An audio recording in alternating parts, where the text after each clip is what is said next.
அறிவில் சிறந்ததை இம்மூன்று எழுத்துக்களையும் இணைத்து மேதைகளாக அமர்ந்திருக்கும் நடுவர் அவர்களுக்கும், அறிவில் சிறந்த ஆசிரியர் பெருமக்களுக்கும், என் உடன்பெறவாத சகோதர சகோதரிகளுக்கும் என் முதற்கண் வணக்கத்தை தெரிவித்துக் கொள்கிறேன். நான் கண்ணென போற்றும் கவித்தமிழே, நான் உயிரென போற்றும் உயிர்த்தமிழே, முத்தான வார்த்தைகளால் என்னை மூழ்கடிக்கும் முத்தமிழே, என் தாய் போற்றி வளர்த்த தாய்மொழியான தமிழ் மொழியை வணங்கி என் உரையை தொடங்குகிறேன். விருதுநகரின் வீரன், படிக்காத மேரை, பகுத்தறிவு பகலவன், எளிமையின் தலைவன், கரைப்படியா கரங்களுக்கு சொந்தக்காரர், கர்ம வீரர் காமராசர் அவர்களை பற்றி தான் இங்கு பேச வந்துள்ளேன். காமராசர் அவர்கள் 1903ஆம் ஆண்டு ஜூலை திங்கள் 15ஆம் நாள் குமாரசாமி நாடாருக்கும் சிவகாமி அம்மையாளுக்கும் மகனாக பிறந்தார். இவருடைய இயற்பெயர் காமாட்சி. இவருடைய தாயார் இவரை செல்லமாக ராஜா ராஜா என்று அன்போடு அழைப்பர். இதுவே பின்னர் காமராஜா என்று மாறியது. இவருடைய தந்தையை தன் இளம் வயதிலேயே இழந்தார். இதனால் தன் பள்ளி படிப்பை தொடர முடியாத நிலைக்கு தள்ளப்பட்டார். இதனால் இவருடைய தாய்மாமன் அவர்களின் துடிக்கடியில் வேலைக்கு சேர்ந்தார். சிறு வயதிலேயே இருந்து சுதந்திர போராட்ட வீரர்களின் பேச்சுகளால் கவரப்பட்ட காமராசர் அவர்கள் 1920ஆம் ஆண்டு காங்கிரஸில் தன்னை இணைத்துக் கொண்டார். பல போராட்டங்களில் கலந்து கொண்ட இவர் 9 ஆண்டுகள் சிறைச்சாலைகளிலே கழித்தார்.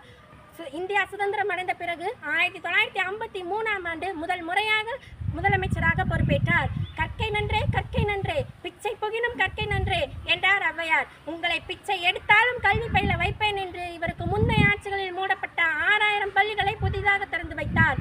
1000 ஆலயங்கள் கட்டுப்படுவதை விட ஒரு பாடசாலையினை கட்டுப்படுவதே சால சிறந்தது என்ற வரிகளுக்கேற்ப 17000 பள்ளிகளை புதிதாக திறந்து வைத்தார். சுவர் இருந்தால் தான் சித்திரம் வரைய முடியும், வயிறு காய்ந்தால் படிப்பது எப்படி? இதனால் மதிய உணவு திட்டத்தை ஏற்படுத்தினார். ஏழை மாணவர்களுக்கும் வசதியான மாணவர்களுக்கும் வித்தியாசம் ஏற்படக்கூடாது என்று பள்ளி சீருடை திட்டத்தை ஏற்படுத்தினார். பெருந்தலைவர் காமராசர் அவர்கள் தொடர்ச்சியாக 3 முறை முதலமைச்சராக இருந்தார். தான் பிரதமராக 2 முறை வாய்ப்பு கிடைத்தாலும் அதனை மற்றவர்களுக்கு விட்டுக் கொடுத்ததால் இவரை கிங் மேக்கர் என்றும் அழைப்பார்கள். திருமணமாகாமல் தன் வாழ்நாள் முழுவதும் மக்களோடையே பரிசாற்ற இவர் 1975ஆம் ஆண்டு அக்டோபர் 2ஆம் தேதி தன் 72ஆம் வயதில் காலமானார். பொருளெல்லாம் செல்வமில்லை, கல்வியை உலகிற்கு தந்து சென்றாய், பெறுவதெல்லாம் நமக்கு இல்லை, உலகிற்கு உழைத்து கொடுத்தாய், வாழ்வதெல்லாம் வாழ்க்கை இல்லை. போன பின்பும் மக்கள் மனதில் நீங்கா இடம் பிடித்த காமராசர் அவர்களை உயிர் உள்ளவரை போற்றுவோம். மாதா பிதா குரு தெய்வம். எனக்கு பேச பழக்கிவிட்ட என் மாதாவிற்கும், என் பேச்சு பிழை நீக்கிய என் பிதாவிற்கும், என் பேச்சு நாகரிகத்தை கற்றுக் கொடுத்த என் குருவிற்கும், இந்த பேச்சு போட்டியில் எனக்கு வாய்ப்பு கொடுத்த என் தெய்வங்களுக்கும் நன்றிகளை தெரிவித்துக் கொள்கிறேன். எய்ம் த ஸ்டார்